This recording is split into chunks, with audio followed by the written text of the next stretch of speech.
Salut. Partie 3 des travaux de fenaison, l'endainage aujourd'hui. Bon, hier on a réussi à faner 2 fois comme j'avais prévu. Ça a bien séché, donc on est arrivé au bon stade. Au stade de séchage, donc aujourd'hui on endaine pour prendre un peu d'avance pour demain, parce que demain on a quand même un bon chantier à faire. Et ça permettra de récupérer le 800 pour mettre sur la rubaneuse demain. Comme ça on aura un chantier autonome. Avec le T154 vert avec le chargeur, le 154 rouge sur la presse de Kuma et le 845 à la rubaneuse. Alors endainage avec le Kuhn monorotor 3 mètres.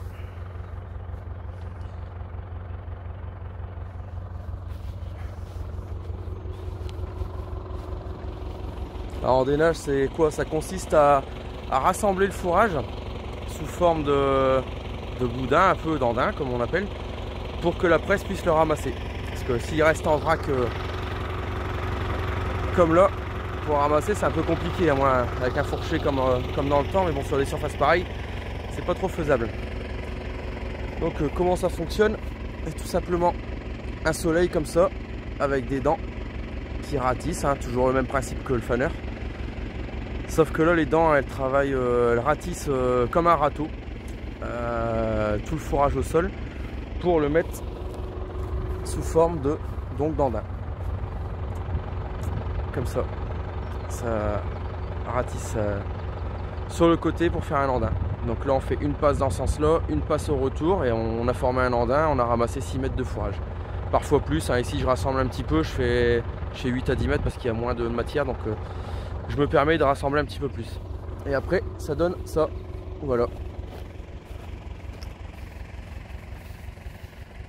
Ça me donne de jolis andins. Et ça demain la presse elle va le ramasser pour faire des bottes rondes. Et ces bottes rondes on mettra du film autour pour faire de la rubanage. Voilà. Alors j'adore voir ça moi, parce que je trouve ça esthétique. Des beaux andins comme ça dans des prairies en coteaux. Je trouve ça super joli. Donc on utilise toujours notre fameux 845. Hein. C'est un petit endaineur, donc un gros tracteur là-dessus ça n'irait pas. Et on a un fourrage qui est super bon. Franchement de qualité.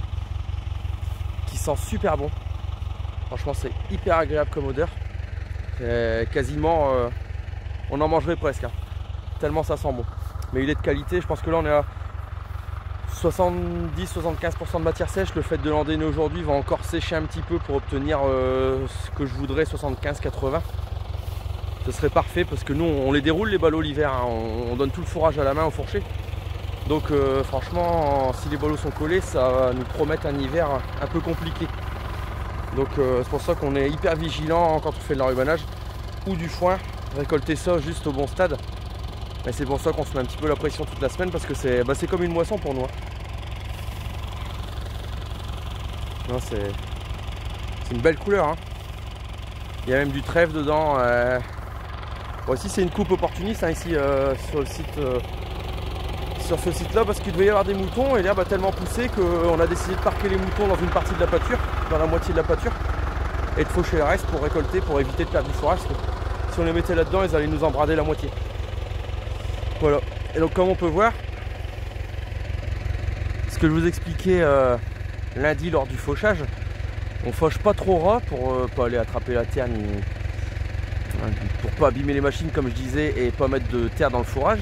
Mais aussi parce que regardez, on est jeudi, ça fait donc 72 heures que c'est fauché et ça repousse déjà. Tout simplement parce qu'on a laissé une bonne étole, on a laissé une bonne pointe d'herbe qui va capter tout de suite le soleil pour créer de la chlorophylle et reverdir tout de suite et redémarrer sa pousse. Que si j'avais coupé trop ras, il n'y aurait pas eu beaucoup de temps à recréer de la chlorophylle et l'herbe beaucoup de temps à redémarrer, et surtout en période de sécheresse c'est encore pire. Bon là on a de la chance, on a un petit peu de frais dans le pied et le fait de couper assez haut ça redémarre tout de suite. Donc ça c'est une prairie, dans 8 jours on met des moutons dedans, hein, sans problème. ça repousse, hein. Il y a même un petit peu de trèfle dans le pied, c'est génial. Voilà, bon, on va faire un petit tour. Ça, je vous montre un petit peu, vu de la cabine, ce que ça donne. Et puis je vais pas m'éterniser là-dessus, parce que je vais faire ça tout en déné aujourd'hui, plus traiter encore ce soir. Donc ça va être la course, hein.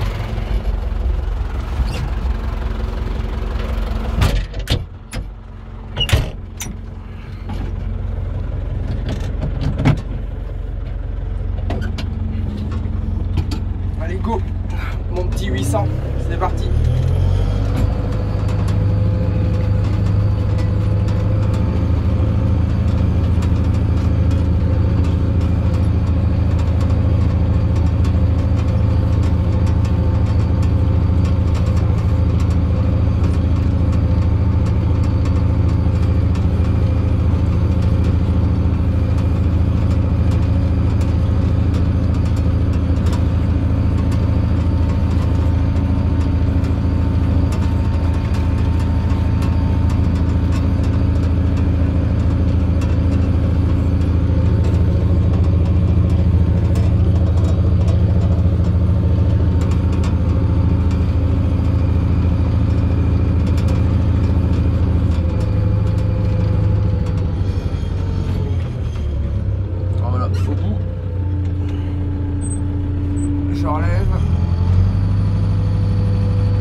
L'avantage de ce tracteur, c'est que on veut tout faire avec des gros tracteurs, on a oublié les petits, parce que ça tourne sur place à l'angle droit.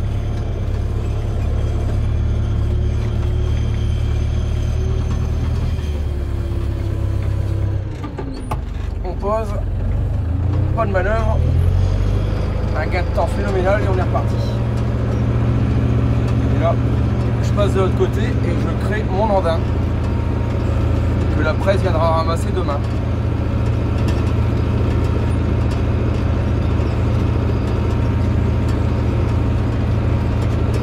Bon, il n'y a pas un andin énorme, un peu de fourrage ici, mais il fallait ramasser pour pas que ce soit bradé par les moutons.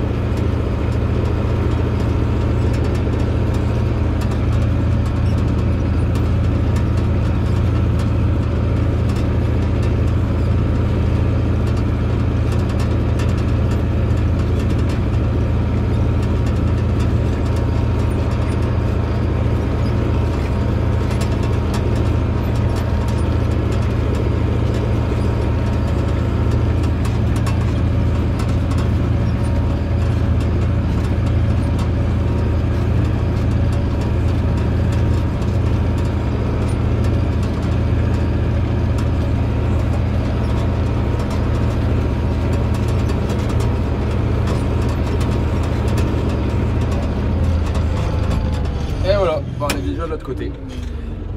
Bon, bah écoutez, moi je vous dis, je vous souhaite une bonne journée.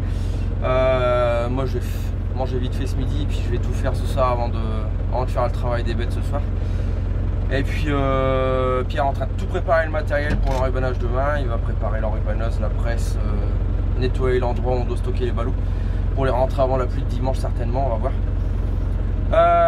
Demain j'essaierai de vous filmer un petit peu tout le chantier. Bon, ça va être un petit peu compliqué parce que de 1 on met en route la nouvelle presse de Cuma. On en a deux, il y en a une qui a été mise en route et l'autre elle va être mise en route chez moi. Donc on va passer peut-être un petit peu de temps, les réglages, etc. Et puis bon bah c'est un chantier où est-ce qu'on fait de l'entraide, donc il faut pas trop traîner. D'autres adhérents attendent les machines derrière, l'enrubanneuse et la presse. Donc je vais essayer de vous faire quelques rushs vidéo du pressage, de l'enrubannage. Moi je serai au tracteur chargeur pour alimenter l'enrubanneuse. Je vais essayer de vous filmer un petit peu tout ça, vu de la cabine. Bon, j'essaierai de faire au mieux. Voilà. Si on peut pas, si je peux pas faire grand chose, j'essaierai de leur faire une vidéo sur le pressage et l'enrubannage, ou pressage de foin à la prochaine coupe, où est-ce qu'on aura peut-être un peu plus le temps. Voilà. Étant donné qu'ils annoncent de la pluie dimanche, je pense que beaucoup d'adhérents vont vouloir récolter avant samedi soir. Voilà, bah écoutez, je vous dis à demain pour la récolte et je vous souhaite une bonne journée. Allez, salut!